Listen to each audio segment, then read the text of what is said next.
Hello everyone, this is Art Cafe episode 104. In this episode, I sat down with Raf Grassetti, who's the art director at Sony Santa Monica. Last project he worked on was God of War. We talked about his art, his role as art director in the studio, dealing with people, as well as social media and stuff like that. Hope you're gonna enjoy this one. Let's go.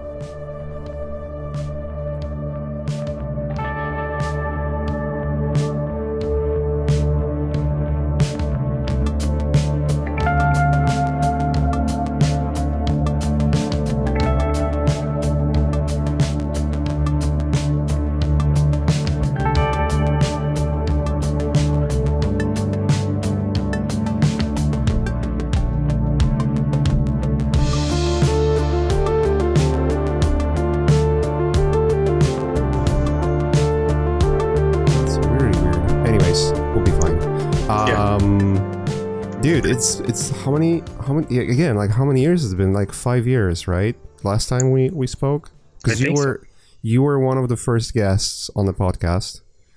Oh really? Yeah, I think, well, I started in 2015, I believe, and I think it was one of the first 10 episodes where I did like this giant panel of character artists. I think it was like 10 of you. Oh, I think I remember. Yeah, I remember that. Yeah, it was you.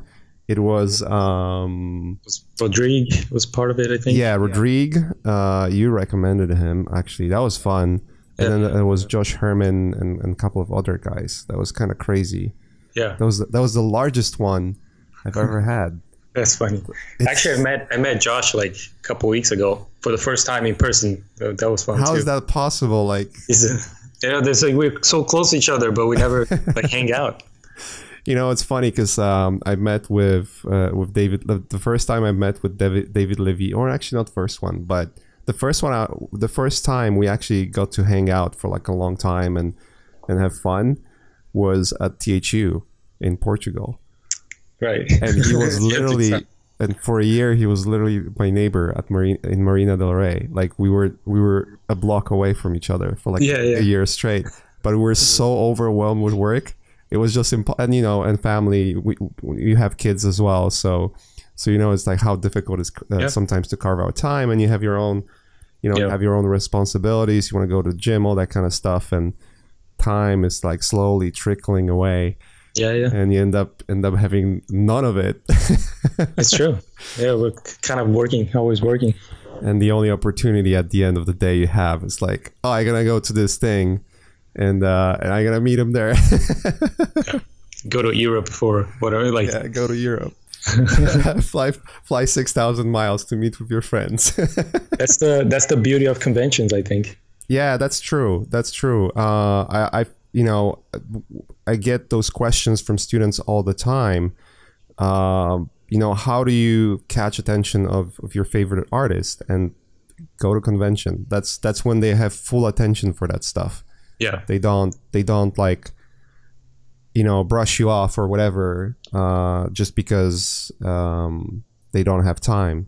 And you know how difficult it is. Like, I mean, you must be working horrible hours, I believe, but then I see you're also having time for family. I don't know how you do it, and it's kind of crazy, because last time we spoke, I think you were asking me that question. And now it's reversed. Dude. Oh, so to me, and you're probably the same thing, but I think it all comes down to scheduling. And I think I've got better at that throughout the years. And definitely, like with family, now you have to be, you know, to the mark of like hours, minutes with the kids. Yeah. You know, the kids have to, you know, they have to be like that. That's kind of how they work. So even for me, it reflected even more on my kind of work style of just having to be very specific with the time that I'm spending on stuff. Yeah. You know, when I'm with them, then I'm fully with them. When I'm at work, it's fully at work. So dedicating myself to what I'm doing and then scheduling myself to the minute, I think that's been super helpful. Yeah, finding that boundary, right, between work and family life. It's very important and very difficult, you know. Mm-hmm. You work in the studio. You're still at the Sony Santa Monica, correct? Yes. Yeah. So I've been commuting past, I would say, 2 months, like half a week. I get to work at the studio, and there's certain things I like about it, certain things I don't like about it. Obviously, being being left with your own devices at home, that's what I prefer mostly, because I can just find my focus that way. Right. And I'm not distracted by, someone from the art department coming over and asking me questions and whatnot. You don't get those mini distractions, and you can go into that flow if you need to. Like, if you need to really hunker down, get those couple of hours of work uninterrupted, you can do that. But then, since I'm doing it from home, oftentimes I get my little one running in. They don't understand the concept of like, yeah, daddy's working, but I want to play. Yeah. Well, to me, like, now that I'm doing a little bit more of the direction type of role, it's very much like I don't get much desk time anymore, so I can even kind of complain that people are coming bother me, because I'm usually the one running around. So that kind of was a big. Now. It was a big kind of change to the whole work aspect of things, because I do prefer when I'm working that I'm like closed in, shut the office, and just focus. So that's and the tricky part, because I did work from home for many years before, and it felt like I didn't get as much done because of the amount of stuff that I had to take care of. So it just kind of, I think now it'll be a little bit better, since the kids are going to school, and you get a couple hours of just nobody at home. Right. But it's still like, it just feels like the days are so short when I'm at home. I think going out, when I go to the studio, then it feels like I accomplish a lot more. So it's just kind of that balance that I do want to go back and work from home for a while, but I know I'm gonna feel those things again once I do. Yeah, you have to lock your room, say I'm not there unless it's emergency, meaning like the house is on fire or we need to go to hospital. Like, hey honey, can you check if there's grocery?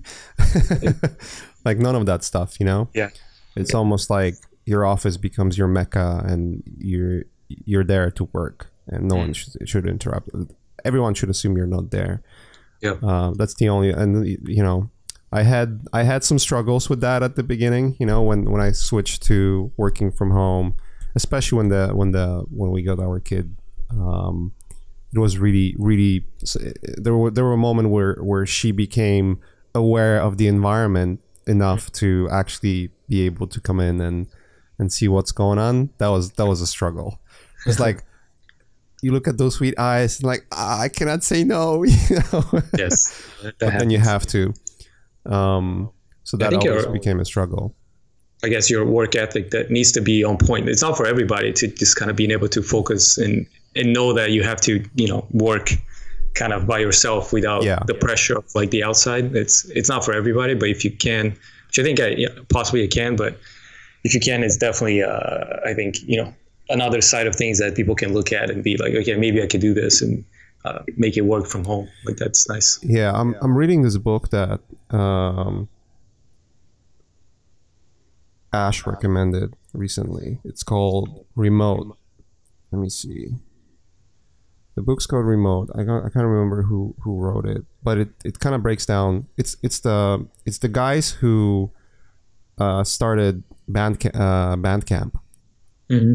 That website where you can. It's like kind of like a forum app sort of thing where you can organize projects. Right. It's wrote by Jason Fried and David Hansen, and it's about remote work. It's a very short book. It's like 2.5, like audiobook is like 2.5 hours only. Okay. So it's like, I guess work commute back and forth, and you're done with it, Yep. But it's very cool. It's very interesting. I mean, kind of reinforces what I already know about working remotely. But it also shows some pitfalls of it as well, kind of breaks it down to the good and the bad. I think the biggest point, which is at the very, very start of the book, when they talk about commute specifically, and for people it might be different. If you live in LA, you definitely know what commute is. Yep. It's bad. It's really bad unless you work at the same town where you live. Then your commute's going to be anywhere from 45 minutes and up. And I started calculating how much time it takes to get to work and back, and how many hours that is a week, a month, and then a year. And it's insane. Like full-time commuting to work. When I was working full-time, I was commuting to Burbank. It was an hour each way. That's 2 hours a day. That's 10 hours a week. That's 40 hours a month. 40 hours a full work week. You're losing a month being in a car and being frustrated at people. That's why you gotta get a Tesla. I told you. Get 40 hours of Netflix. 40 hours of Netflix. In the car. That's true. Well, you should pay attention technically, but the autopilot is so good. So allegedly, you don't have to. Elon Musk says we don't. It's fine. Yeah, no, I'm just kidding. Let's blame you do have Elon. I'm playing. Just messing with you, but it is true. Like mine is not as bad, but if it adds up, then it's good. Like 20 hours a month that you in the car. But like coming from Brazil, like to me, commuting in traffic, it's been a part of my life since, probably people who grew up in LA, it's the same thing. So it doesn't bother me as much. Oh, it's worse for sure. Like I used to commute, like even like going from my place to college to then, then going to work when I was doing the college and work thing. Just that, it was like an hour to college and then an hour to work, and then working and then an hour to come back. And that was like that every day. Half a day traffic. In traffic. Yeah. It's horrible, but it kind of makes you, I don't know. For me, especially now, I definitely need a little bit of that time to like just zone out.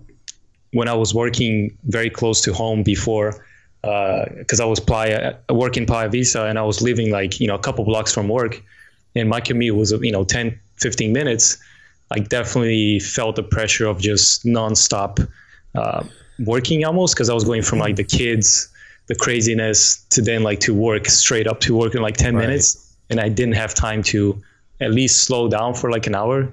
With the way things are going, at least for me and the job, is like there's the craziness aspect to it where it's just nonstop. So yeah, I don't think I could do this for my whole life, but I do appreciate like the 40 minutes of just, I gotta drive to work. Awesome. Let's just, relax, put a podcast on, music on, like whatever the case might be. Yeah, that's a good point. That's actually a good point, where if you're close, and I feel that too. And it's very, very easy, especially if you work from home, like if you're commuting pretty closely as well, you're almost tangling yourself into that work 24/7 mode, because you don't have enough time to unload the work time and relax and kind of forget about it. You're going straight into a family, and you're still thinking about work. You're still thinking about like, hey, what am I gonna do tomorrow, all that kind of stuff, and kind of creeps into the time you already carved in for something else. So I can see a benefit of that for sure. That's a very positive and a fun way to look at the perils of being stuck in traffic. Loading. I think for me, looking at the positive, especially now, I didn't used to be like this, a few years ago, but I'm trying to just get better at looking at things at the positive way, especially when you start dealing with like multiple artists in a big project that you do have to try to, be a positive, force through others, and try to get people to look at the brighter side. Like that's a constant, thing at the job, and you know how it is, like especially artists, get frustrated. We all get frustrated with everything, and the little egos. The little problem, exactly. But the little problems like that most of the times are nothing compared to the size of the project. It is a bigger problem for someone who's only focusing on that. So even if I became I'm still a very negative person overall. I'm very aware of when I'm on that mindset, so I'm constantly forcing myself at looking at the other side, and it's more of maybe a culture thing, or like coming from how I was raised or whatever. But looking at the other side has been a kind of a constant shift to my to my way of thinking in this past couple of years since you brought up. Yeah, that's an interesting point. You know, I look at where I come. I mean, I would say Brazil and Poland in a certain way are pretty much the same in terms of culture. I mean, culturally they are way different, but in terms of like positive versus negative thinking, I feel it resonates with my culture as well. Where everyone's like, oh, I fucking hate my work. This and that. You know, this guy's an asshole. There's and it's so easy to get into that mode, right? Like as you said, if you're not positive. If you're not trying to be positive, it's very easy to sort of like go down that spiral of like complaining about stuff a lot and doing nothing about it, you know? Yep. And you know, once you realize like, hey, like complaining about stuff that doesn't change anything at all. It just makes you feel like you're in camaraderie with others who are complaining, you know? And it's just a giant waste of time.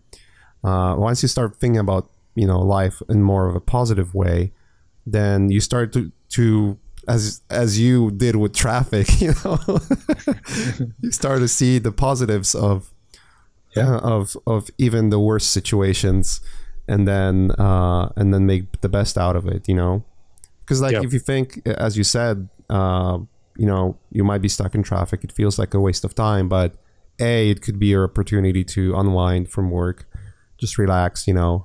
And like not, I mean, pay attention to road, but like not get frustrated and sort of like put yourself in that mindset of like, you know, this is my moment where I don't have anyone talking to me.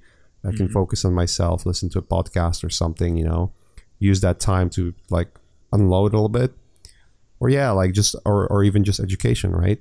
You know, listening to an audiobook or something. Yes. That helps too.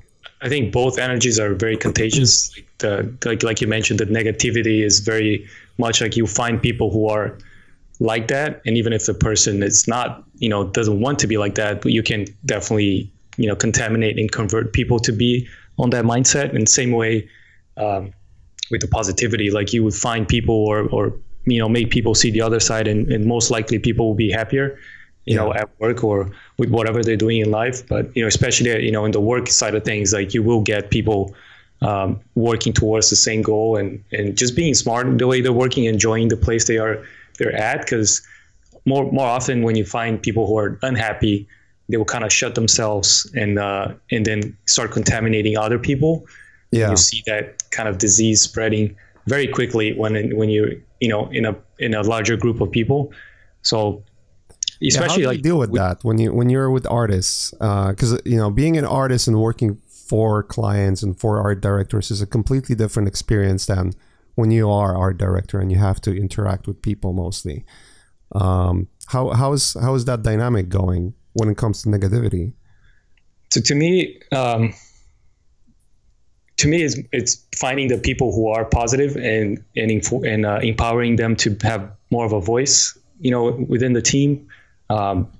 And not like giving them power or anything else, but like, I guess, setting up scenarios where they can voice out, you know, what they feel and help others. So, you know, I'll find those people and make sure they have the space to go talk to other people. Like I'll try to bring the other people who felt a little left out and start integrating them into that kind of that little group of people who are very positive. So I think it's finding those and try to create scenarios where they can interact with each other, because, you know, what happens is that people will find their groups and stick to them, right? And you won't get that much interaction, and then you start seeing like the different kind of aspects of each group. So like having weekly meetings where people are just talking, you know, that helps just break those walls, and even, you know, those weekly meetings with no kind of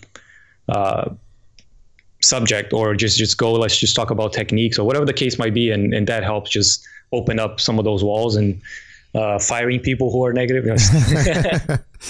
Get out of my face. Get out. No, that definitely doesn't happen. But yeah, I think it's just finding the ones that are positive and giving them, you know, a little bit of a voice, or, you know, if they have concerns about other people who are struggling, making sure we talk to the problems that the other person is having and try to solve them. But it is hard. Like, I'm not gonna lie. Like most of the time, you find those a little bit too late, or people are already like on a different mindset. And some people just like to sit down and work, and that's fine too.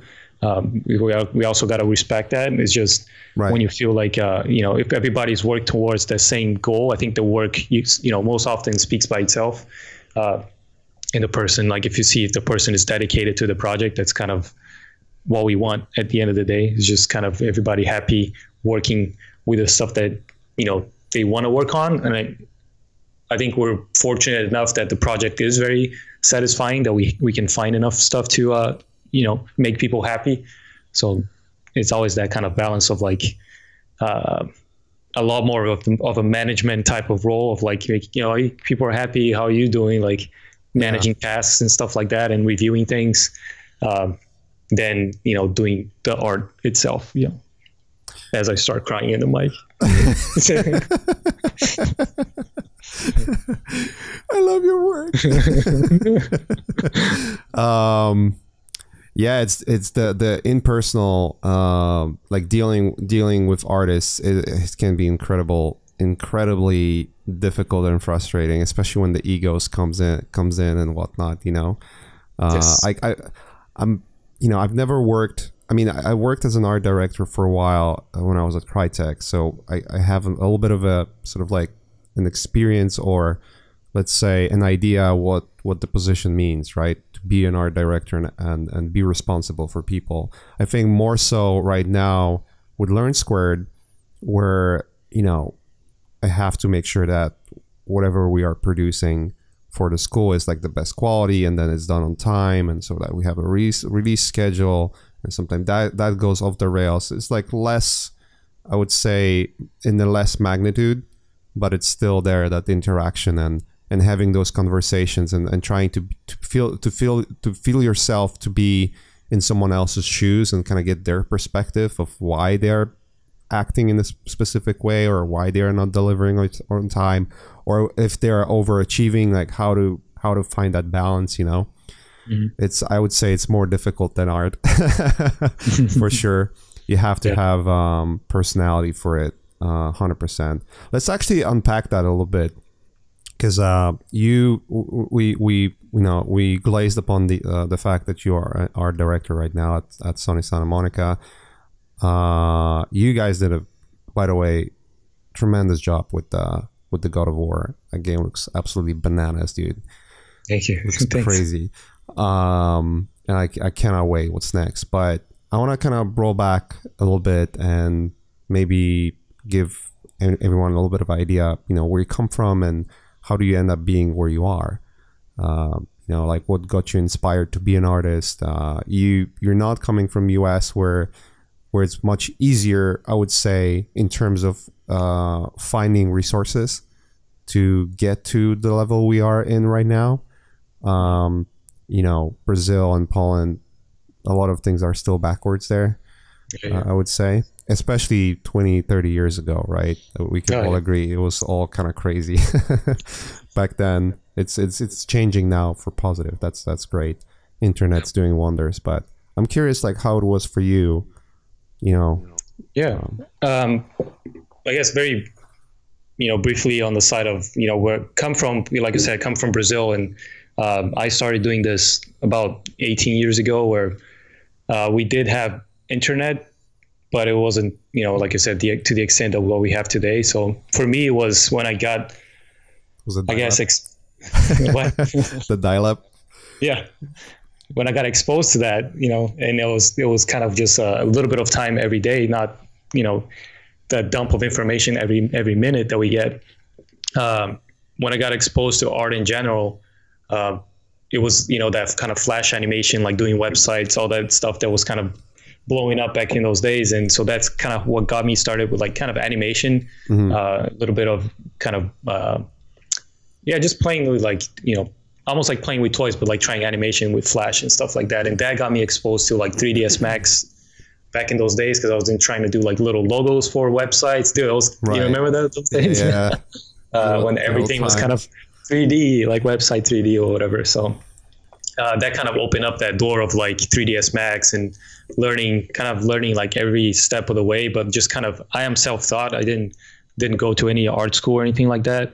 I didn't do like kind of one-offs as we all do, but I didn't go to like a specific art college or anything like that. So learning, kind of doing tutorials back in those days, very simple stuff, to then got introduced to lighting. So I did like learn a full 3D package, and that got me my first job working for just advertising in Brazil, because I had a little bit of a portfolio that had a little bit of everything. So I was doing from animation to, final rendering, just the whole process. So that was really my art school, like just in the job, because I got a job in one of the biggest studios at the time in Brazil doing ad work for TV. So I stayed there for like 2.5 years. And then after that, that's when ZBrush came out, and I started doing my portfolio and with characters, and I started focusing my work mostly with characters, because then I started to get a little bit of freelance from abroad, just doing cinematic work, character modeling, very heavy character artist at that point. Did you start with ZBrush when it was 2.5D, like this weird canvas? Yeah. Nobody knew what it was. It was it's kind of a new thing that it was so crazy weird, like shaked everything up. Yeah. What was the year they came out with like full 3D sculpting? That was like shortly after, I think. Yeah. It was right after, because they started like with that 2.5D, and then they came out with like a little bit of it was still really rough, but there's some people who were doing amazing stuff back in those days. Yeah, it was groundbreaking for sure. Like the philosophy of sculpting versus like poly modeling and subdivision modeling, all that kind of stuff. Like, oh, that's way quicker to get organic shapes. Yeah, you start seeing a lot of models coming out from everywhere, because people were just having fun with it. Like that's kind of, I think that's the biggest difference, where you just see people enjoying the process more than, because I think before and still to these days, like the poly modeling, like it takes time. So I think the final product is satisfying, but the process to get there is not as much. It's frustrating to say the least. Yeah. Whereas ZBrush is like, you just playing, like that's kind of, at least for me, what makes me like it so much, because it feels like you're kind of expressing yourself a little bit more than just the other tools. Right.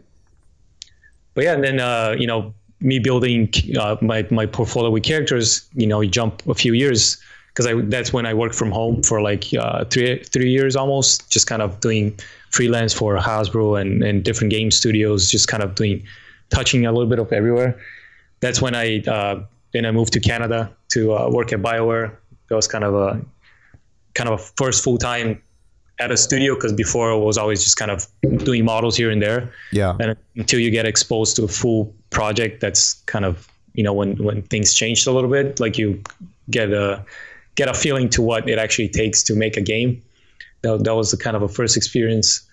And then I kept communications with the guys from Sony when I moved to Canada, because they wanted me to move to the US, but that didn't work out early on. And then I had the opportunity again, so I moved down to San Diego, work at Sony for a 1.5 years for like multiple projects, and then that's when I then made the shift to Sony Santa Monica.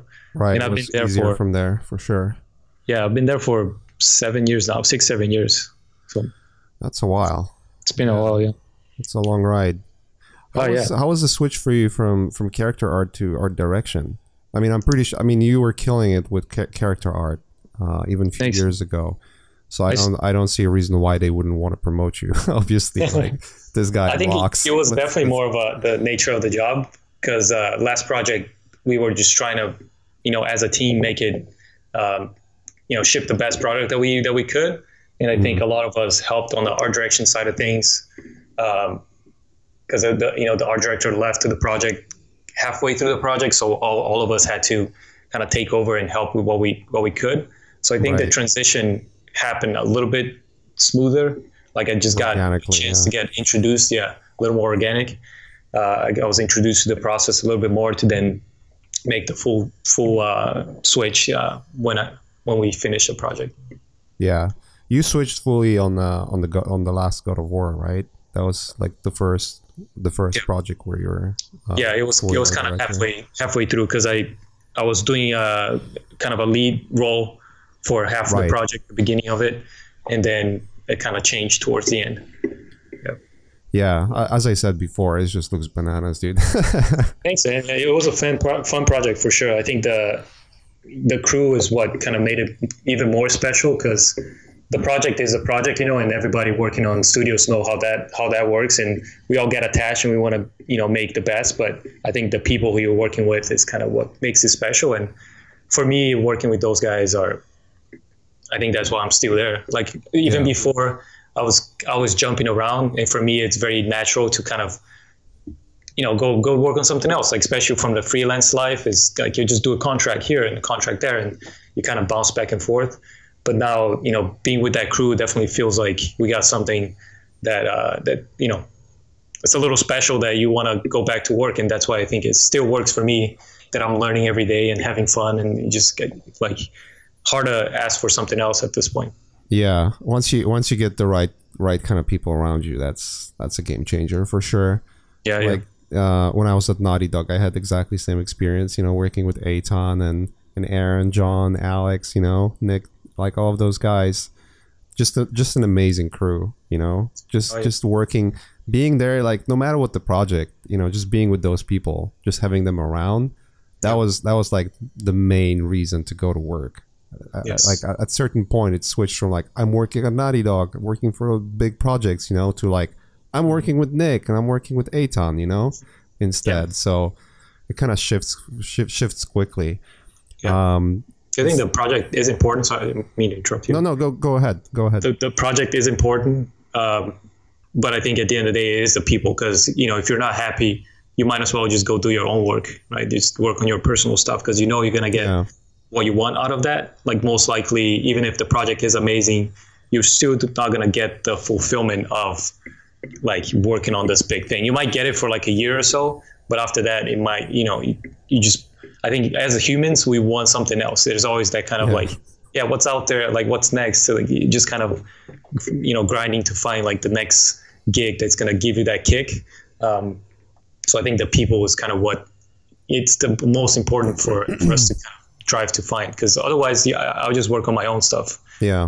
For me, I think that's probably why you see a lot of stuff from me on the personal side as well, because there's always, I think for me, getting that kick is I learned not to try to get that from my professional work, because most often you get frustrated and you be like, you know, it's not the way I want it to be, or I'm just doing this with the money, whatever the case might be. There's always something, even with the most prestigious project, there's always going to be something that frustrates our artist side. So you get to work on that one thing you really like, and your production designer or art director really likes, and then the director comes in or a producer comes in. You know what? That scene is cut. We're moving on something else. Like, fuck, no. Just punch the knife. And because we cut it, now we have to crunch and get like 7 other designs done real quick, and then you end up with like 7 frustratingly bad looking sketches and nothing else to show, you know. And that one thing you like really polished and designed was cut from the film or games. Like, oh man, it's like not having a control is the most frustrating thing for sure. It happens on every project. Yeah, that's why you, like when you work professionally, like that's one of the things you cannot attach yourself to a project like fully, and make it like, oh, this is the best thing ever. That's my little baby. I'm gonna nurture it. Like, of course you want to put that effort towards it to make the best out of it, but because you're one of like 100 or 200 or 400 people working on a project, you have to realize that things gonna change, and what you do is not necessarily the most important thing at the end of the day. It's the final product, and sometimes the road to the final product means you're gonna have a shitty sketches. Most of the time. But I think it all comes down to the people again, because even the fact that you are there and you're dedicated and you're kind of available and want to make the best is because you want to be on that collaborative effort and you want people to have that same energy. But I think, again, like you said, if that goes back to like, I'm here because I want to make this what I've always wanted to be, like, you will get frustrated. Like, that's not, you know, how things work. Yeah, I know a bunch of artists that work in film and some of them in video games where they work on a project and end up being in that frustrating situation where, you know, things get cut and moved and changed all the time, and eventually at the end of the day they are ended with like few sketches that are only good, and then the rest of the work kind of looks like they rushed it for no reason. And I find some of them like spending another 2 weeks after they're done with the project just to, hey, I gotta touch this up because otherwise I have nothing to show, you know? Yeah. The worst is like when you work on a project and then get canceled and you jump to something else and get canceled, and 6-7 years go by, you have like nothing. Yeah. That, you know, I'm glad that didn't happen to me as much. I only had one project canceled. And I worked on that for, you know, about, you know, 6 months. It wasn't that bad, but I have friends where, you know, they've been coming from like canceled projects, and I think like Della, for example. I don't know if have you met Della when you came down, Longfish. He's a lead concept artist on I think so. Yeah, he comes from that kind of situation where like his projects got canceled. His work is incredible, and if you get a chance to see what he's done with those projects, it's like, you're like, how did that get canceled? Like this, you know, this is incredible. Yeah, you go on his website and there's work from like 1990. There's nothing. Yeah, there's like his sketches, but like professionally, he can't really show a lot of stuff. And I think a lot of the kind of the positivity comes from him as well, because he is, even with all that, like he's very kind of like just seeing the bright side of, you know, the kind of things he learned or people who he met during those projects, and that kind of, for him, that's kind of what he took out of it. And it, you know, at the end of the day, it's more important than a piece of art on your website. Like, I think he has like so many connections, and that people respect him and know his work ethic. Like that's kind of his portfolio and how he got to where he is at today. You know, it's just building that type of networking. And it's not so much like the portfolio. Like sometimes people like will be so attached to the portfolio and be moving around and jumping around just to get that nice, pretty picture on their website. But, you know, they ended up building the bridges or burning the bridges everywhere they go. Because, again, there's like no commitment. People wouldn't respect his word. Like, it's just kind of like, you can't really trust the guy when you see situations like that. So you just got to be aware of some of the things that you are, some of the decisions that people are making, especially if they're coming or starting in the industry, that you do want to build those relationships, and you do want to, you know, have people trust you. This is a pretty small industry. Like, we all know each other, and, you know, the word spreads out very quickly. So people just got to watch out for that. When you drop a ball, everyone knows. Oh yeah. Like eventually it comes out, whether it's like through gossip or like you're not receiving calls back or someone's not replying to your email. That definitely happens. I see a lot of kids, especially hiring from school, like people coming out of school, like that, the ego and like people have a very big, people are very ambitious, you know, like some people are very ambitious, and you see that reflect on when the people come in the studio and they don't kind of respect kind of the process of getting, you know, to the point where you're at or where I'm at, and kind of the journey. Like, I think especially now that things are so easy and people see like, oh yeah, you know, if I can create a portfolio like, you know, like this guy that's been in the industry for this amount of years, but they don't see the side of the experience within the studio, like dealing with projects, dealing with directors, like the communication in the studio, like being able to present ideas like that. It's kind of a skill that some people don't realize until they get into a studio job or stuff like that. And I see a lot of that happening these days. Yeah, as you mentioned with your friend, you know, when you're on a streak of like canceled work, you've said like connections sometimes is what matters the most. Like building that network of respect. People know your commitment, they know your work ethic, they know how good you are. They don't have to validate that you're good by looking at your newest piece. They already know that whatever you do is gonna be good enough or great or even fantastic. But the most important part about it is it's gonna be done on time and it's gonna be done correctly. And when director comes in, he knows that whatever feedback he's going to give you, that feedback going to be heard and addressed, you know? That's one of the things that I've noticed that happens more often than you would think, that there are artists that are incredibly talented. They, like, you look at the body of the work that they do, it's like, oh my God, you guys are like, you are fantastic, right? But then when it comes down to production and, you know, dealing with changes, it falls apart like quickly. Yep. That is a different beast for sure. Like, I see a lot of people, and especially hiring on the concept side, like learning how to identify those set of skills. It's very important, because painting a pretty picture is very different than production work, like you said. Yeah. Right? Like finding those artists who will come in, present ideas, like be on the creative side, like help solve a problem. It's a lot more problem solving than painting a nice image.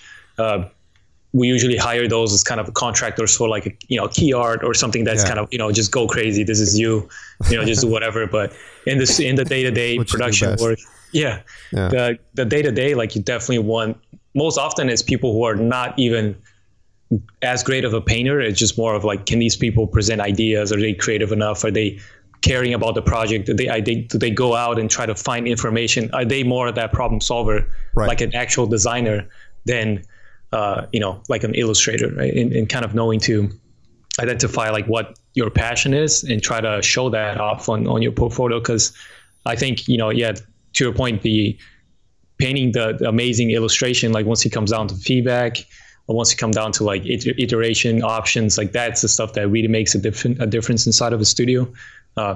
Learning how to spot those are very tricky, and most often you learn about the people when they're at the studio and at the job, and you kind of see a little bit more of that coming through. When the work becomes too precious that you cannot let it go, and then you get the feedback and like, I know better, and start arguing. That's where things quickly fall apart. If someone has a very specific idea of what they want, and even if it's not what the project wants, they're still like trying to push that through, and it's like, okay, at one point I just got to take this away from you and give it to someone else, because we're not getting any, you're not breaking out of that cage. It's like, this is not, you know, not what we need. It's just great for what it is, but let's try something else. And finding those artists is hard, man. I think especially on the character side is very much a difficult beast to deal with, like especially on a very creative project of like just getting a big amount of variations and trying to understand, especially dealing with like gameplay and what they need, and just getting to the nitty gritty of like the requests and needs and execution and quality is just like very hard to get a final product. So most often people, like you said, will get frustrated that they don't have the piece that's perfect at the end. And then we'll kind of try to find time for them to, you know, at least do a painting of like, okay, now we know what it is. Just paint what you think it, you know, it should look like. Because at the end of the day, it's like a Frankenstein like beast put together.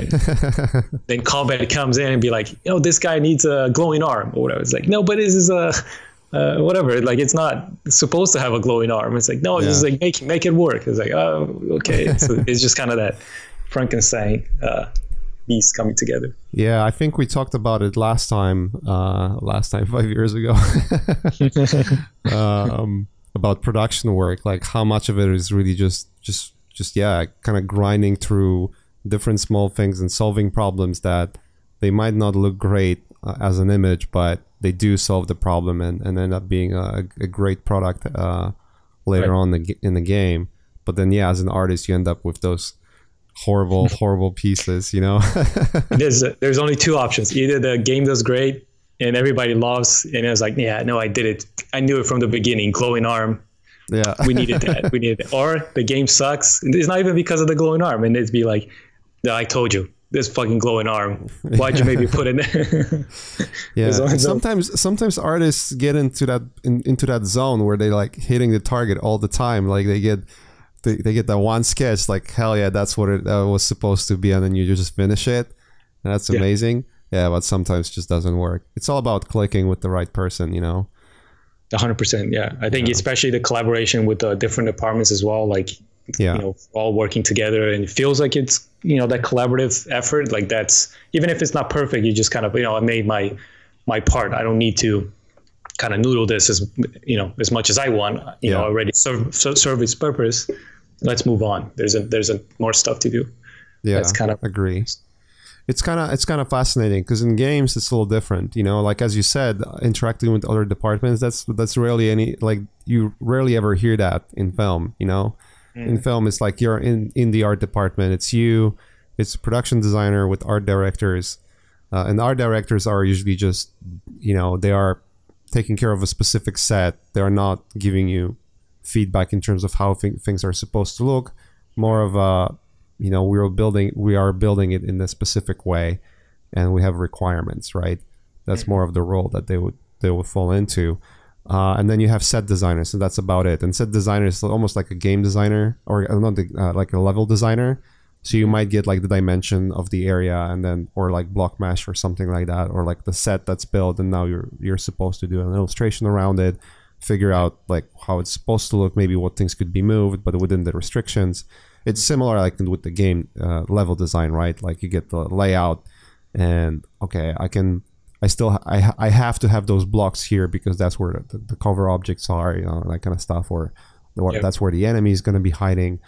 So you have those restrictions, but in games you still deal with like animators, and you know, sometimes with sound and sometimes with story, and like there's a lot of those other departments that, and texture or character are like, you know, there's pretty much the whole team, because like every single aspect kind of matters. And you know, you come up with an idea, in the picture it kind of like, it might not express the idea in the picture, or it just hints it, but then you sit down with people and explain, like, you know, I drew it that way, or I sculpted it that way because I was thinking like, what if this character does this or that, and then like a sound guy's like, oh yeah, I can already hear it in my head, you know. So it's like a very different dynamic. It's very similar but different at the same time, you know? Yeah. No, 100%. Yeah. It is definitely, we are kind of creating on the spot almost. Like there's most of the time we have kind of a broad strokes from the game director of like what the game is and the beats, and then, you know, the kind of the everything in between. And then, you know, especially on the character side, is kind of figured out as we do the art. Like, so we come in and be like, oh, I want this character that's rock monster, right? And and then gameplay will come in and give it like, oh, here's kind of the moves that we're thinking, and he's going to do this and that. Here's X amount of attacks. Here's his navigation aspect, and then we just go, right? And then we do like a bunch of big explorations of what that character could be, kind of different sizes, you know, everything. And then we all look at it together and be like, okay, here's feeling pretty good. Animation likes that, game directors like that, combat likes that, everybody likes this kind of direction. And then we'll start to kind of funnel in, and then do more explorations on that. And within that, we're just kind of proposing new things. There's just always this kind of collaborative effort of like, what about this, or what about that? So we're kind of creating on the spot. And most of the time when people do a sketch, or there's something on the viz that we all kind of resonate with, like you will, you know, make its way to final, and from some shape or form will turn into a bigger thing. Like someone will give it a twist to the form, and then all of a sudden you see the character like kind of doing a bunch of this kind of movement on the final product. So it's very much a creative beast that kind of, you know, a lot of people will have input on. There's not like a specific thing, and so that's, to me, it's a little bit more of why I like to work in games, because we go and we do brainstorms with like people from the studio of like, what, like we need this character that nobody knows what it is. Let's just brainstorm some stuff, and that is super fun. And for me, being able to pitch those ideas, especially now in the position that I'm at, like having input on creating characters, and there's some narrative characters that I can kind of pitch it myself and you know, make it way into the game. Like everybody has this opening to pitch ideas, and it is very much of a collaborative thing, because everybody who's working on this stuff, right? And it's not like, oh, this is going outside here, and then we'll see in like a couple of years. It's like, no, it's like next to you, this person is putting it into the game, and that's it. So it's very much everything happens internally, and that's super fun to know what's happening. You get to see the whole process from start to end, and you're part of it. Even at the end, concept artists would do like sketches on top of screenshots, like, hey, we can improve lighting here, we can improve like set design here, you know, maybe more vegetation, it's going to look better, or, you know, can we change the texture of this area, you know, kind of popping up too much, taking too much attention, you know. That's where you know, the art directors and illustrators or concept artists would like come in and start like tweaking. I remember we did a lot of that, dude. On The Last of Us, the last few months were just like going through the levels and screens, just like just like a bullshit quick sketch, just like, can we change this, can we change that, you know? Yeah, the most soul-crushing work. But that's like, I think the last couple months, like what you're talking about, like fixing everything, it's kind of where it all comes together in a way, because the game looks like shit until the last 6 months. Oh yeah. You'll be like, we're releasing in 3 months. Why it's looking crap? yeah. And then it all like, and we just needed to flip that switch, and then everything just boom, like rendering looks straight, and be like lighting. Yeah, why this part lighting wasn't working since the beginning? Because we were working on that feature still. You know, like it's still in production. Yeah, that lighting you guys requested and we demoed like a few months ago, and everyone was excited about. It's still going. Once it's there, it's gonna be awesome, but be patient. Yep. Most of the time you get it too. Like, no, that was just a demo. The final thing is like half of the resolution about that one was like scrambling. God damn it.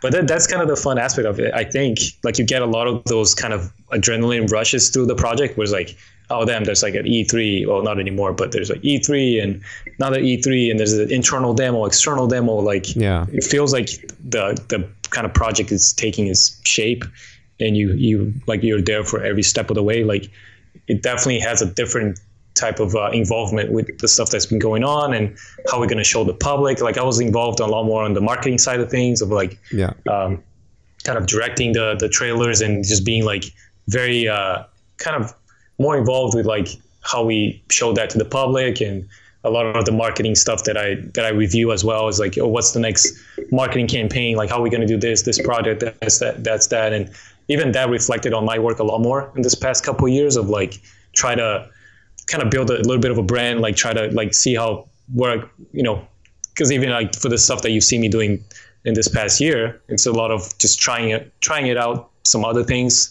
try to find how we can get attention. Similarly to what we did in God of War, is kind of reflecting it in my work a little bit more, of just exploring different routes and you know, try to make an impact in different ways.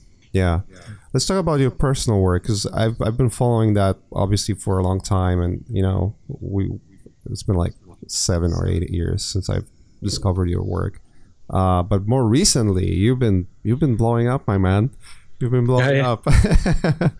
I've been looking at your Instagram, and it's just like it's getting into a crazy numbers. Like, what is your goal? I mean, not necessarily a goal, but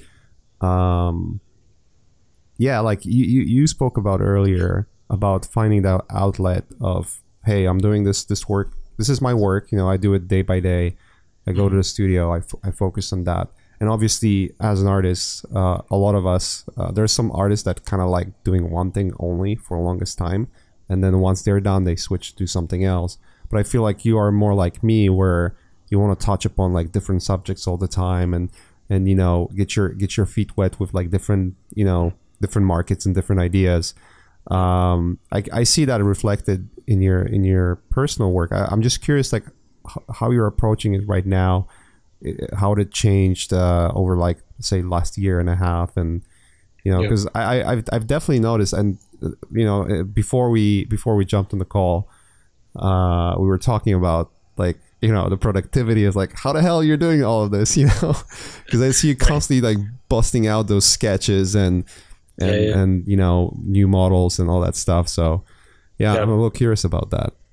So the production side of things, like the productivity aspect of it, is definitely scheduling. Like especially with the kids now, and being able to schedule myself to the minute is like being very, very helpful. And that's how the kids work. It's like everything is scheduled throughout the day. And that reflected in my work and just my life in general, of like, when I'm with the kids, I'm with the kids, you know, and then when they're gonna do something else, then when I'm at work, it's at work. When I'm personal work, I time myself to focus on that.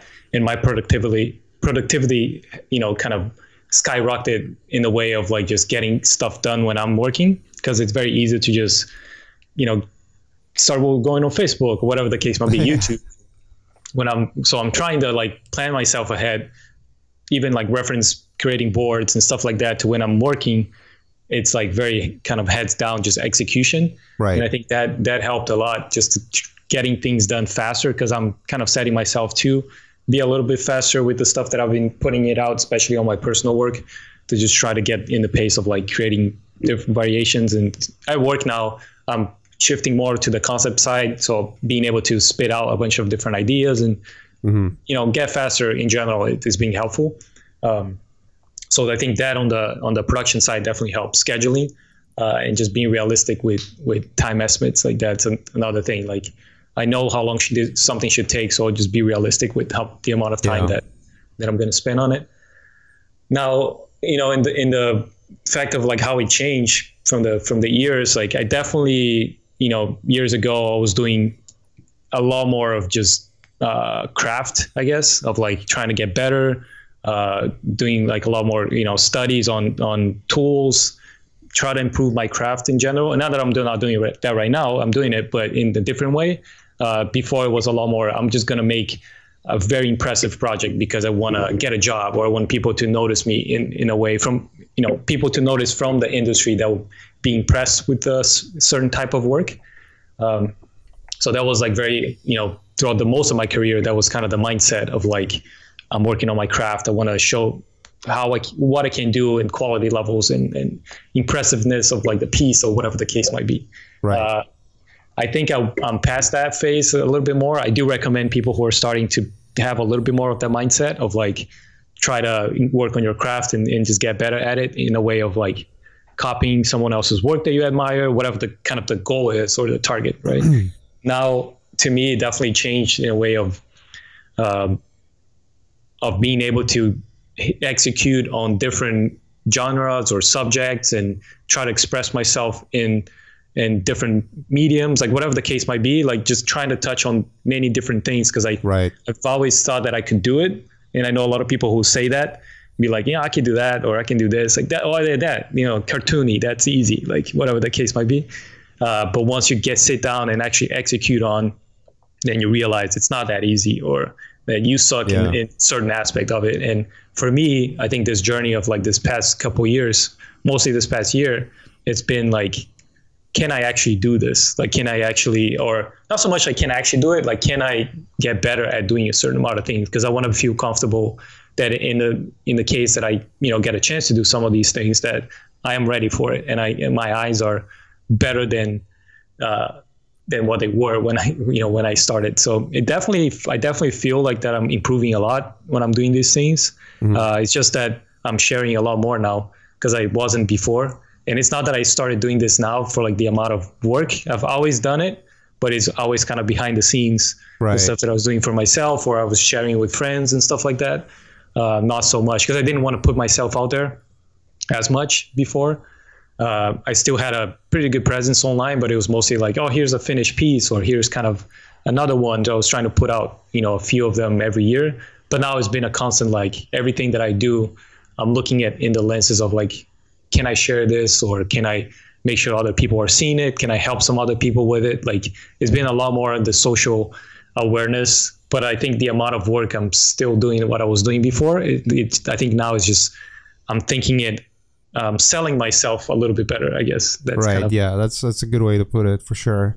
Yeah. So it seems like there's no extra pressure there. Cause like one of the things that sometimes happens with artists is when they are non-productive and they get, that includes myself, you know. I have my moments where I just don't want to do anything, you know. Like I want to relax, you know, take a few months off from just all the hassle and all that stuff. And what you find quickly is like, if you're gonna start running and you know your productivity jumps and you get like really good at things, but then you hit that wall again, you get discouraged real quick, you know. And it's very hard to keep up, and you sort of like put that extra pressure on yourself for no reason. But it doesn't seem like that's the case with you, because, you know, as you said, you kind of already did that, but behind the scenes now you're kind of like a little smarter, and in terms of like being more socially aware that, you know, if I put it out there, you know, there's an opportunity for me to get more attention around what I do, and that opens up more doors for everything else that can happen in the future. Not necessarily that that's your goal, but it's something that can happen along the way, you know? Yeah. Yes. Because I think I do want to work on projects like that. And I used to think that like I wasn't getting it because the opportunity is not there. Right. But looking back and reflecting on it, it's like, okay, why do you even want this if you don't have anything? Like people look at you right now. Yeah, maybe they'll kind of take a shot at you, and maybe they can see that you can do it. But like I wasn't showing any of that stuff. So that was a shift for me that I was like, oh yeah, I know I could do it. I'm just gonna do it. So the stuff that I've been putting it out is not even like what I want to be doing in the future. It's just more of like, yeah, like, can I do this or can I do that? Can I show that I can do all these things and get better at it? I think that's another mindset of that. I'm not just putting it out there just because like the Sonic movie came out and I'm doing like the Sonic stuff. It's not like, because it's just cool. Like it's fun. Like I'm doing that. No, I know some of the things that look bad that I would like to improve in the future. So I'm aware of that. I'm not letting social media impact my decision of what I'm doing. Like that's a mindset that's hard to make that shift, because it's like, of course, people are going to care what people think or what people say, whatever the case might be. But as long as I have that self-awareness, I know it's not perfect. I know I could do a lot better. If I had the time, I'll probably, do everything in 3D, whatever the case might be. Like I'll get to the quality that I myself expect from myself. It's just I'm aware that that's not needed to what I'm doing right now. So I'm not letting that impact. Like this is not how people will see me or perceive my skill levels. Like it's just more of like, I'm just doing because it's fun. I'm sketching it. I'm doing this in like a couple hours, putting it out there. Some people are enjoying it. I know like, okay, what's next? Like, well, I can do, like, I'm working on a book right now with like separate things, with like some stuff a little more high level and the type of work that I would like to see from myself, I guess. Yeah. That's kind of a separate thing. So once I broke that wall of like, just like people's opinions and whatever the case, like opinions of myself, like my skill level, I think I've been a much happier person in the sense of like an art side of just doing things that I enjoy. Like all these things that I'm doing is because of my kid, like us having fun. He enjoys the stuff that I do. And that's been super impactful in my life in general, of like me enjoying the art stuff in general, like just having fun. Yeah, that makes sense, and not paying attention to others, I couldn't agree more.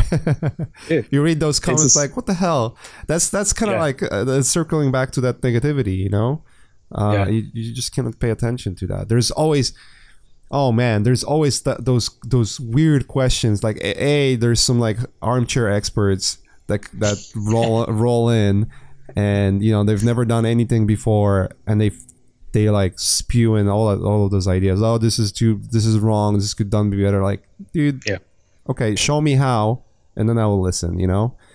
There's that. Paying attention to that, it makes no sense. I agree with you. It's just a noise. It's just noise that's not helpful. It doesn't change anything with your work. And sometimes, sometimes like, hey, like, you know what? I'm not perfect. I'm learning. I make mistakes. Everyone does. Who cares? My next piece is gonna be better. Like, instead of lingering on that one image forever and trying to fix whatever else, go to the next thing. Go to the next and learn from your own.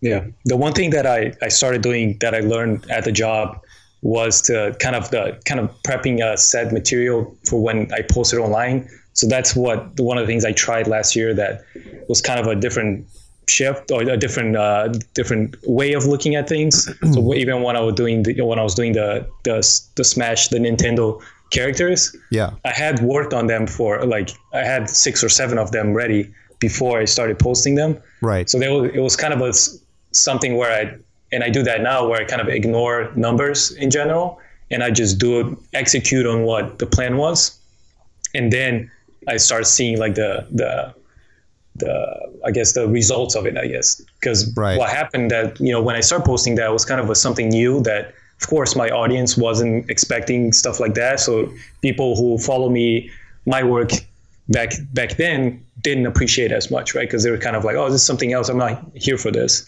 And I'm saying this in a ways of like how the space thinks, nothing specific, but but once I started getting in I guess posting it more, then you find the audience for that. So it's not even like, am I serving my audience, whatever the case might be. I'm like building another set of audience. And that kind of like, then I start seeing the results after, 10 or 15 that I was posting. I was building the audience around that. And that, like, then I kind of see a peak of like following or whatever the results might be like. And then, when I do something else, like when I start doing like Marvel characters, whatever the case, like then the audience is definitely smaller, right? And then you see kind of like grow with the consistency of it. So I think consistency is kind of, especially for people who are a little bit more into the social media stuff, is like definitely, it's not even like quality of work is one thing, definitely not for social media. It's like you get, thousands of thousands of followers that are looking for that quality thing, right? But it's not like the social media is not necessarily that. And that's why people get frustrated sometimes, where it's like, oh man, like this guy has 1 million followers, right? And his work sucks, right? The case, like, fuck those people. Like, you got to respect the people who have that amount of following because they found their audience, right? I think that's the problem with social media and people who are trying to looking into those numbers. It's very new, I think, for the industry. I definitely kind of just, if you're looking for work and stuff like that, go to ArtStation, like make sure you have a presence on social media, but don't worry so much about Instagram, at least my opinion. Like don't focus so much on that. Just kind of show work in progress. Don't worry about your numbers or following, whatever, like that shit doesn't matter. Like if you say Instagram, I think social media in general, YouTube, people are looking for like building their audience, right? So you have to find like what people like to see, and then you got to focus on that with consistency. My stuff started working because of like the everyday stuff, and it's like, okay, social media is here for that. Like people are here every day. They want to see something new. Like that's how you build your audience. Is like, oh, are you serving that purpose? I see people who do this amazing job, it's an amazing piece, like once every year, and then they complain about following, right? Like that's like, so you don't understand you're just bitching about something you don't understand. Yeah, exactly. I agree.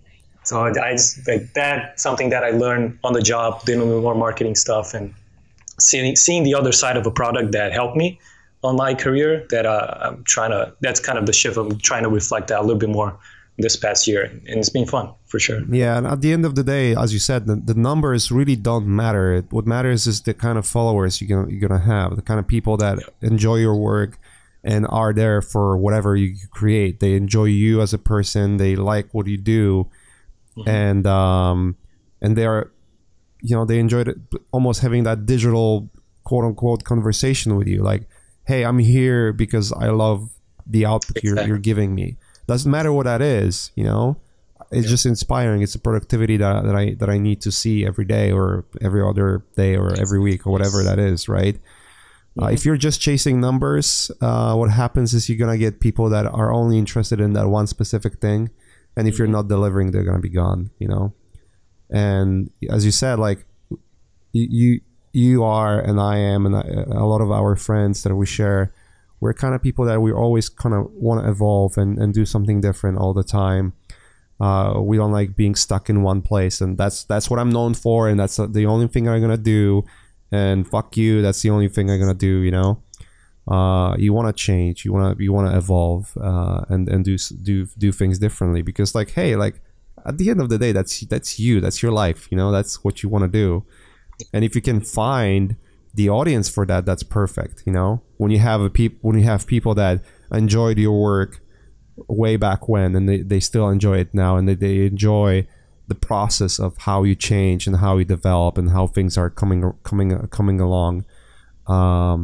Yeah, that's the audience to die for, Yep. That's for sure. I agree 100%. I think fighting that space is hard. And it definitely you need that kind of hardworking aspect of it, of consistency and putting stuff out there. But I think if you find the ones that kind of love what they do and they're always searching for the next thing, and like how many Transformers movies you want to work on, like that's kind of.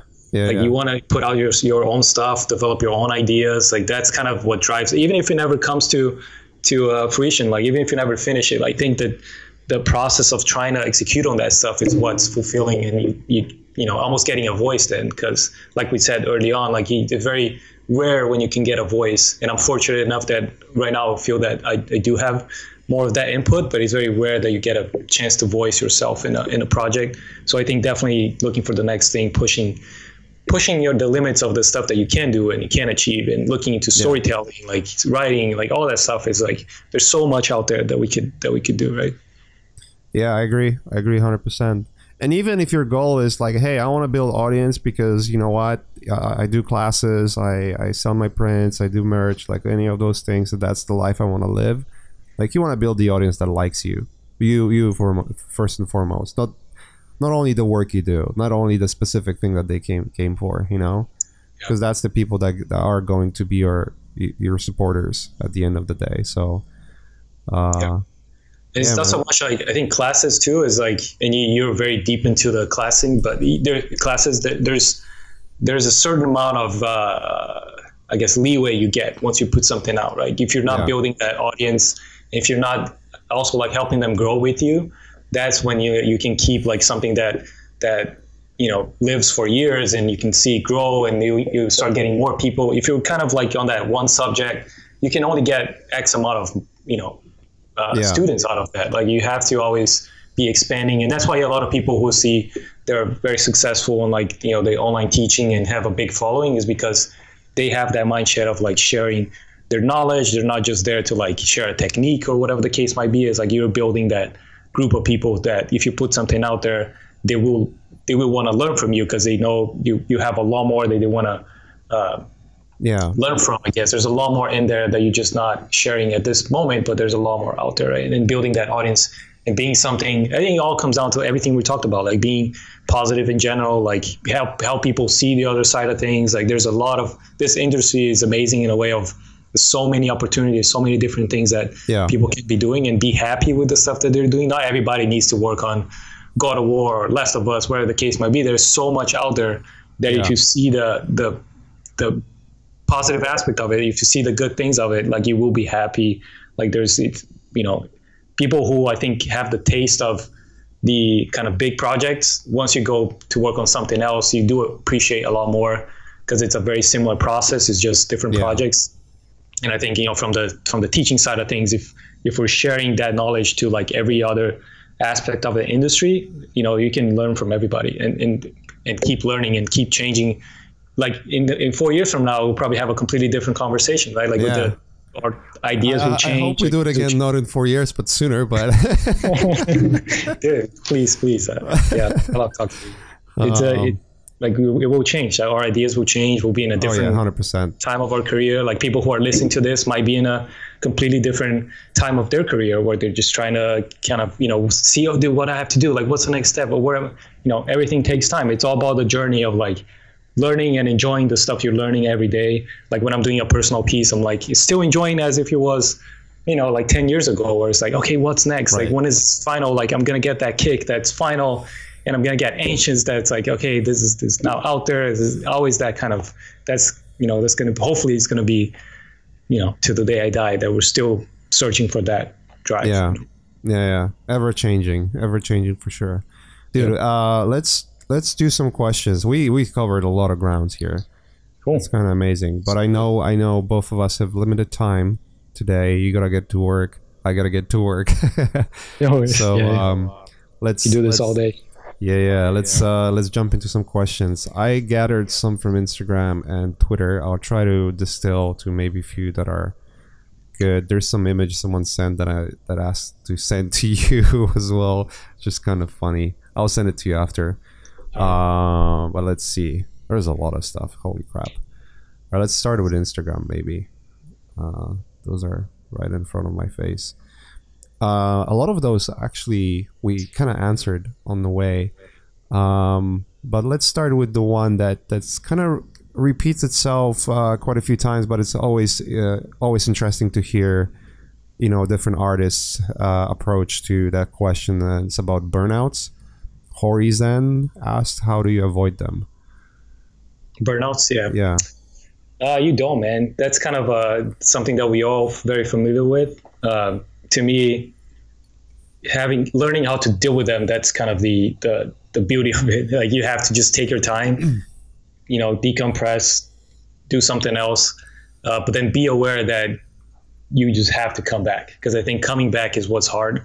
And it sometimes can take a long time for you to like actually get in the mindset and get inspired. So most of the time I force myself to come back because I know I'll enjoy it once I do. Right. I think that for me, it's hard where it's hard. I'll be like, okay, yeah, I need to just take a couple of days, a month off, whatever the case might be. But once I hit that, I'm like, okay, let's go back to it. Like, I know I'm going to have a good time once I do. It's just like once you're in the middle of something, like you can definitely burn yourself out real quickly. Yeah. There was a question about routine, but we kind of answered it already. Another one is from Lagarok. He wanted to know your opinions about college internship and if you have any recommendations for Brazilian artists. I guess it's in regards to education there. Being from the outside. And like breaking into the industry. Right. Yeah. It's very different. Like even you mentioned in the US, if you go to schools here and your work is good, you most likely get a job. Like people go find people in the schools, like for internships and contract work and all that stuff. So if you're here or if you have the opportunity to come here, I'll definitely recommend you giving the shot once you're ready. I wouldn't recommend doing it from like the ground zero, like without knowing anything. Coming in here to like get it, just get a foot at the door is good. If you don't have the chance, I know, especially coming from Brazil, it's not, it's very expensive and all that stuff. So I would say if you have the opportunity, get a job on any studio down there, because that would open your eyes for the industry in general. Like especially, I think back in the days, like that was a very normal thing. Now everybody's very sensitive with the type of work they're doing, and like they just want to work on the prestigious thing, whatever the case might be. Right.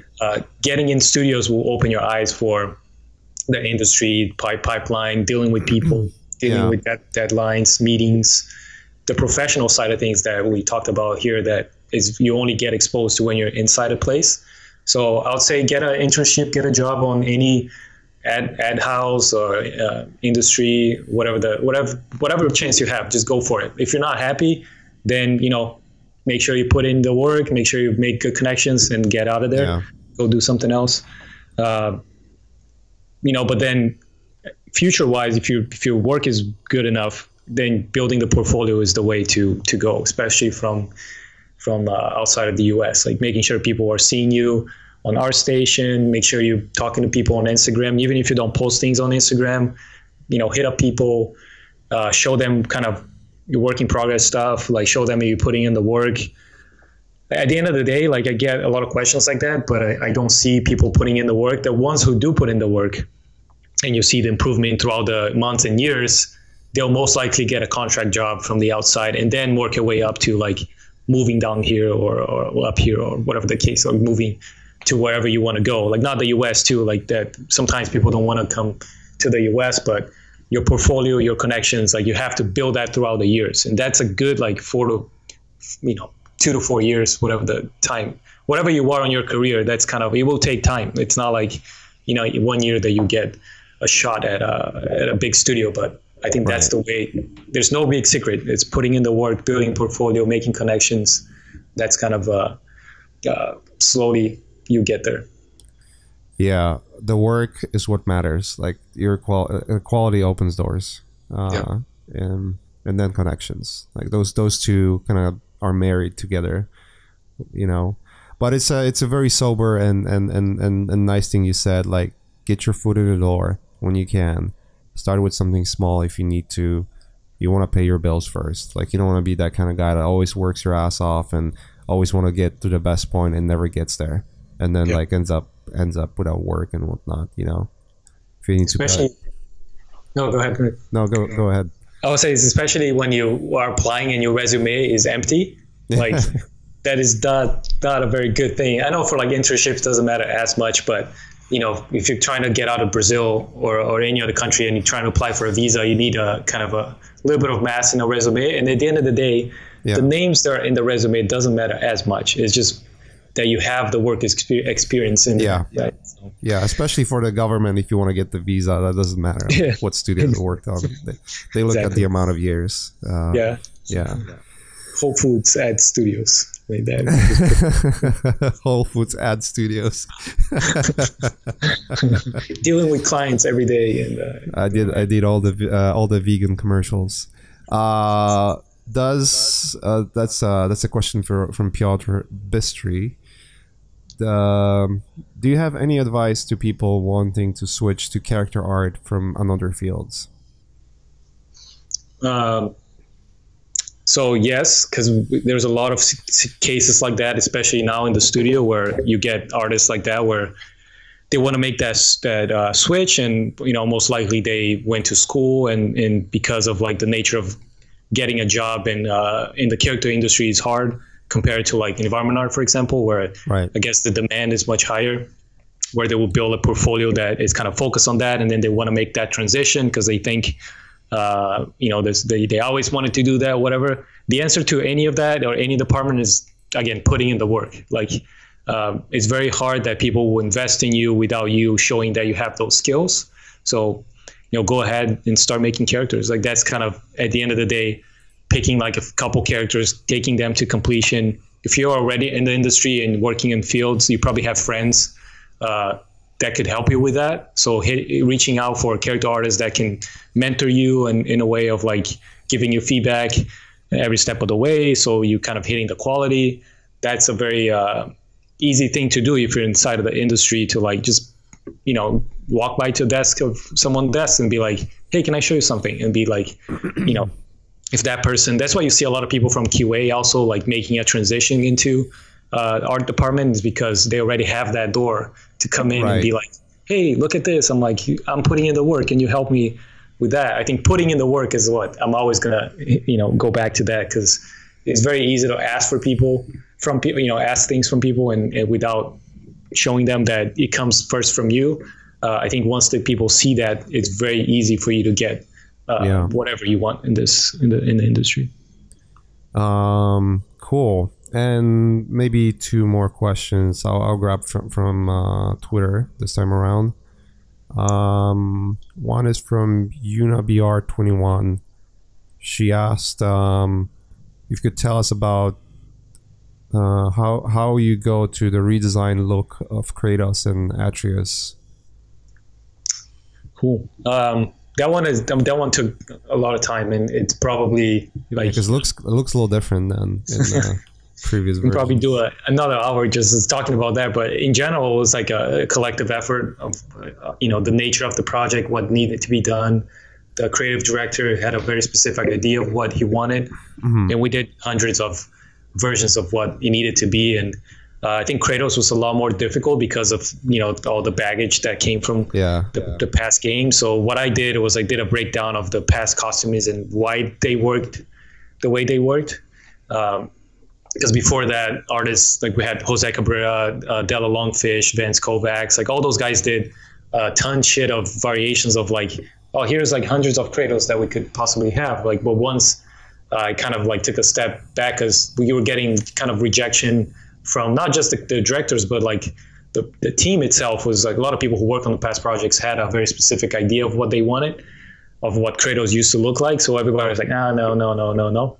So once I kind of took a step back and kind of, okay, let's try to resolve this, figuring out what he used to, because people were so used to what he used to look like, and be like, okay, let's break it down of why things working, and then let's apply it to like a new look on that. And then people will be like, okay, it's still my Kratos, even though it's the same thing we did before. It'd be like, now there is something to go with it. So that was kind of a long process for him. And then Atreus was a lot easier in the way of, this is a new character. We had a lot more story from him, of like, because we knew him since he was born, so we could work around like, the things that he was exposed to, like how he was growing up, materials that he was exposed to. So a lot of that helped create a look that felt, lived in, felt like he belonged to that place. So that was a little bit easier. It didn't take as long to do that. Yeah. Turned out great though. Turned out fantastic. Thanks. I like the new Kratos more than the old Kratos, because he feels like he is. I mean, not only from the storytelling, but just like from the looks as well. He looks less bro-y. You know. Yes. So that was a good. That was a good change of kind of talk about character development. Like that was a completely from the past game. So that was awesome. This probably still like my favorite project to work on, because coming in from the beginning and being able to present ideas, like the trust that was put on me and the rest of the team, that was awesome. And the success, like I said, it helps, because otherwise, if it wasn't as successful, people wouldn't be as happy. Would be like, man, you destroyed him. Like what have you done? He sucks. I think reaction is pretty positive so far. So it's how the internet works, man. I'm learning now. I'm back on Twitter, so that is definitely how. Avoid that dumpster fire, dude. don't read Twitter.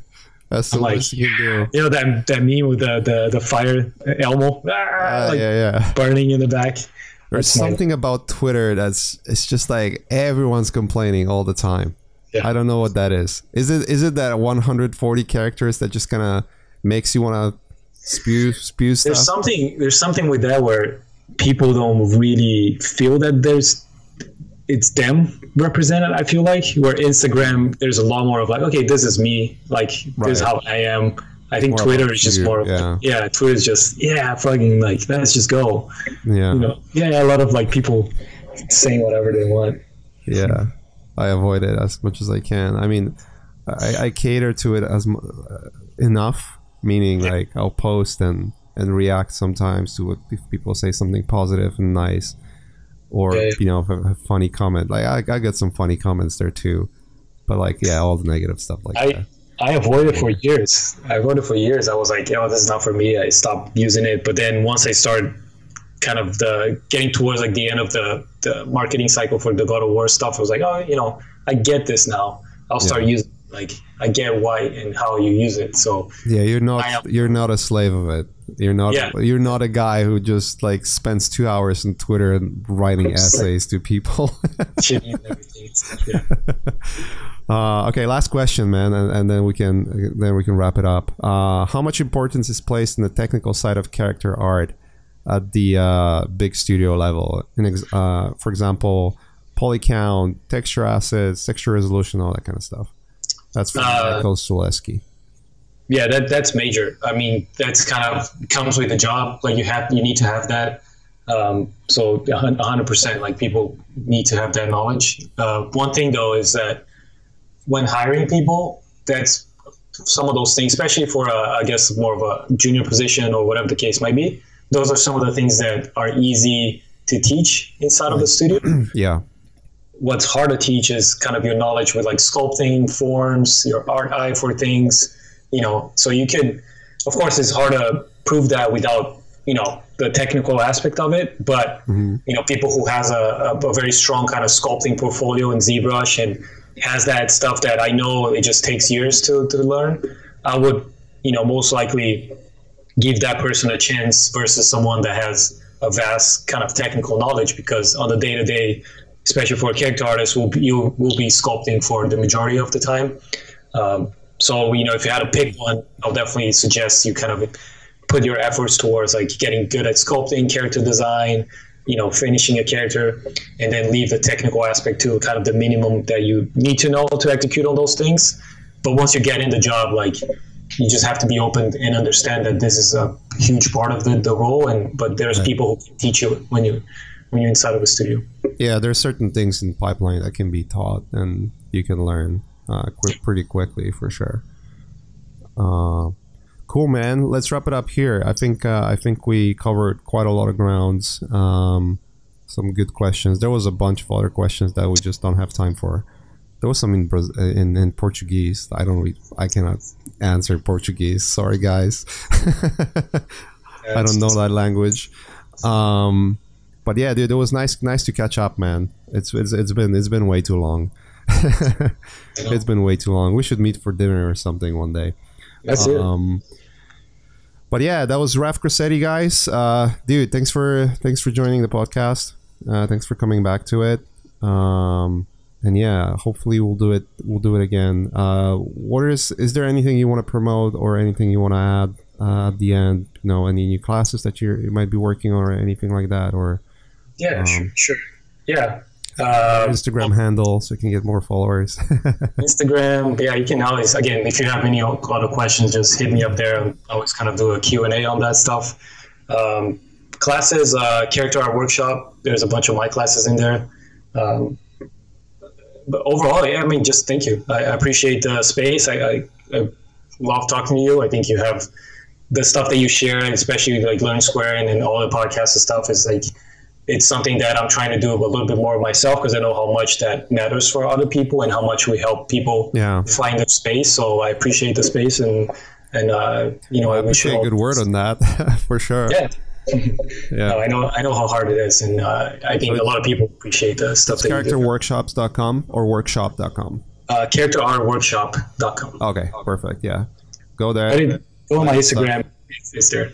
Yeah, Instagram. Your Instagram is at Raf or Rafa. Rafa Grassetti. Rafa Grassetti. RAFA Grassetti. Yeah. Double S double T. Perfect. I'll post it in the footnote for the podcast as well for people to click for sure.